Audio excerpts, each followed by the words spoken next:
IAF and CII co-authored a publication, Indigenization Roadmap for IAF, if you remember, at the end of 2016, which enabled the industry to map our capabilities and institutionalize manufacturing aerospace products in our industry. The Indian Air Force will complete 88 years next month. And as we look back with an overwhelming sense of fulfillment on the role played by IAF in the past, while defending the nation's skies and in nation building, the men and women serving in the blues today, I must tell you, are acutely aware of the crucial need for indigenous R&D and manufacturing, and will hold your hand all the way through. The conference has been scheduled at a most opportune time. The present security scenario along our northern frontiers is at an uneasy no war, no peace status. Our defense forces are prepared for any eventuality, as you are aware.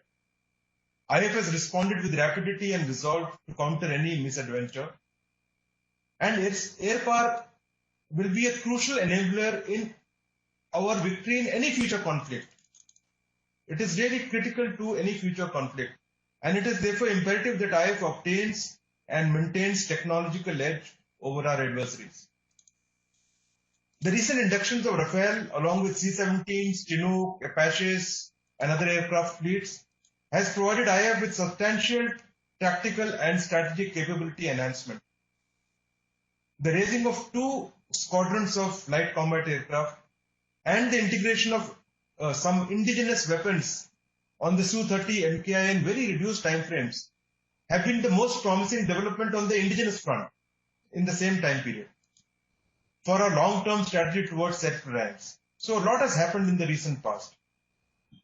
Here I would, at the outset, like to congratulate DRDO and DPSU on their success in the LCA project and on helicopter fleets like LCH and many sensors, which has led to the recommencement of indigenous manufacturing of fighter aircraft and helicopters and, for example, in electronics radars, and start to build the complete ecosystem in India. We need to start developing the next upgrade of LCAs now in terms of enhancements, in terms of upgrade, and graduate to the 5th generation, like Secretary R&D mentioned. In the design and development of sensors, DRDO has given IAF a number of radars which has already been operationalized.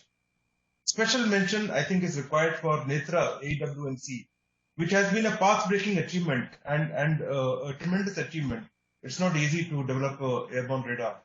And we are confident that the trials on the ISA radar now fitted on the prototype LCA will also be successful, and therefore we would be in another league in terms of radar development for fighters. The Government of India has given an impetus to Make in India, and with the Honorable Prime Minister's clarion call on Atmanirbharta, the MOD has implemented a host of measures, including FDI, tax issues, and favorable policies which gives our industry first preference in defense production. The recent announcement to embargo import of 101 defense items was a bold step. The revised acquisition procedures in DAP 20, approved yesterday, had addressed a number of issues with very bold and far-reaching reforms. I'm sure it will be a hot topic of discussion today, and I'll leave the details for the sessions and for my colleagues to discuss. So as I see it, the enabling procedures, policies, and environment has really been created. It is now time for all of us, and all of us really, users, DRDO, DPSUs, entire private sector, academia, everyone involved in the aerospace industry to now walk the talk if we really have to succeed in this aerospace industry development. We all know what is to be done. There have been numerous studies. There is no dearth of knowledge or theory on what exactly is to be done. But I will still highlight some important criticalities without going into details. We need to start expanding our aerospace ecosystem in true sense, in terms of integrator, in terms of tier 1, tier 2, tier 3 setup. Some of it was mentioned in the talks before. We need to maximize private sector participation and include MSMEs and set up robust manufacturing base which are sustainable. The crucial element is that DRDO and DPSUs need to include private sector, include in R&D, include in as production partner, and also treat them as their own. And at the functional level, this is easier said than done.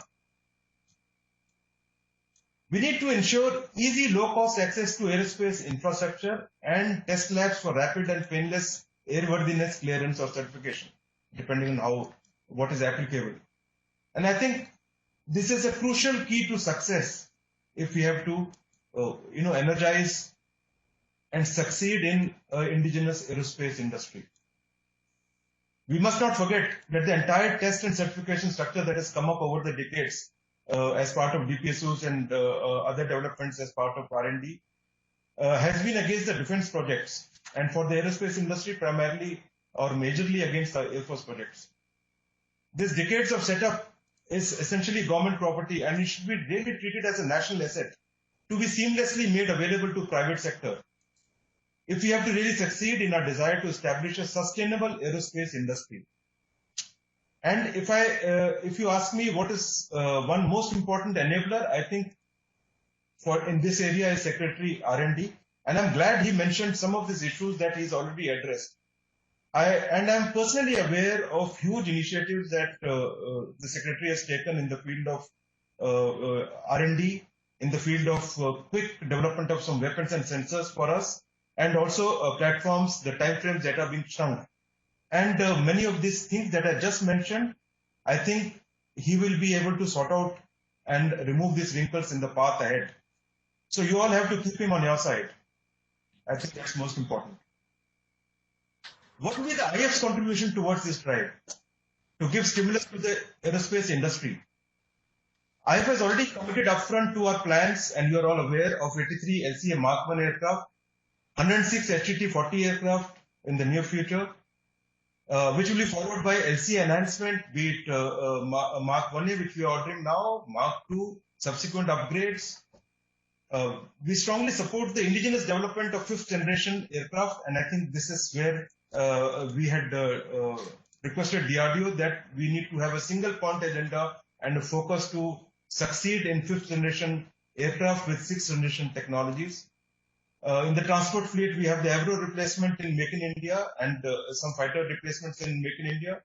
So overall, I think we are already looking at a 450 plus aircraft order alone, if we include the helicopter fleets that will get included in this. So 450 plus new aircraft induction over next 2 decades, not to count of at least 200 to 300 aircraft upgrades that will take place in this period. So there cannot be a better time to indigenize, there cannot be a better time to energize the aerospace sector, and there cannot be a better opportunity. IF's transformation drive, which we have undertaken ourselves, also provides tremendous scope for radar sensors and weapons where our industry is already doing well. Data link, artificial intelligence, huge data handling capability, swarm drones, fixed fighters controlling UCAVs, UCAV development itself, space-based communication, surveillance platforms. These are all part of our plans and our development projects in the coming decade.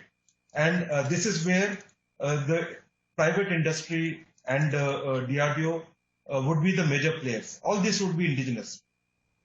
And these would, in time to come, revolutionize our sensors, our decision cycles, our combat capabilities, and this entire thing would be with the indigenous industry.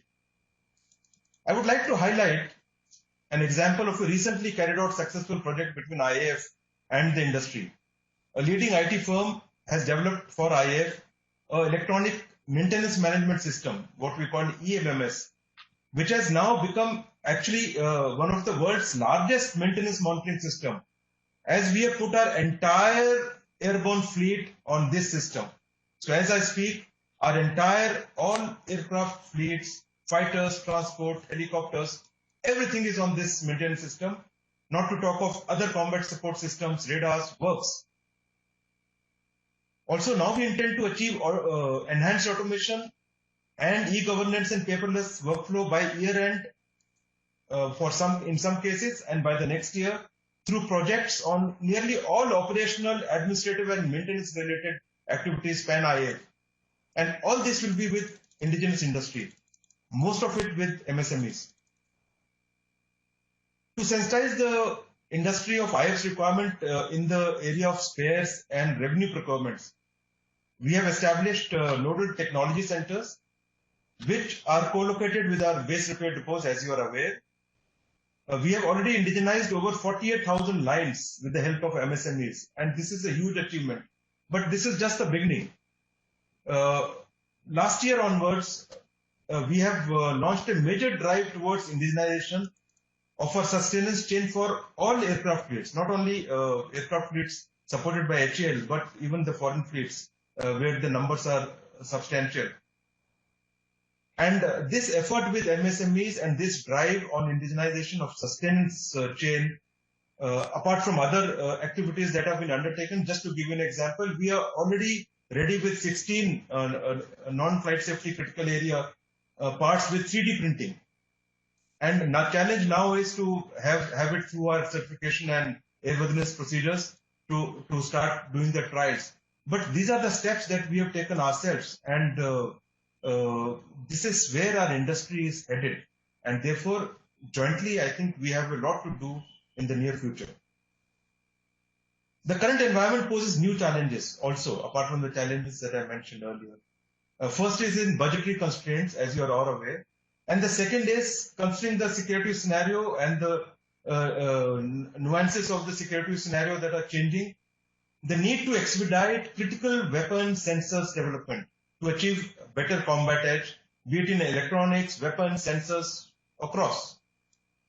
Therefore, the need for innovative R&D and production with special budgeting and working out procedures where budgeting can be controlled or can be managed in different ways. We need to move towards contracts with us where our budget impact or our contribution in the initial stages is low, and our substantial payments go towards deliveries. And the industry needs to work into how to manage the initial, how to source the money in the initial part of the contract or initial part of the project. So these are the challenges, I think, of the times that we live in. And if we move together, a lot can be done in this area. I will not take much of your more of your time, because I know good sessions are planned ahead and a lot of details will get discussed.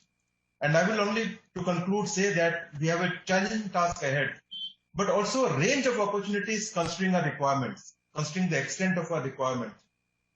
Air Force is ready to be the engine of growth for the aerospace industry. You have to be ready to provide the fuel and get on board with confidence and determination. Let us together turn the next decade into the indigenization decade to achieve true Atmanirbharta. I can only assure you that the constructive discussions and deliberations that would take place during the conference will undoubtedly promote the growth of Indian aerospace industry.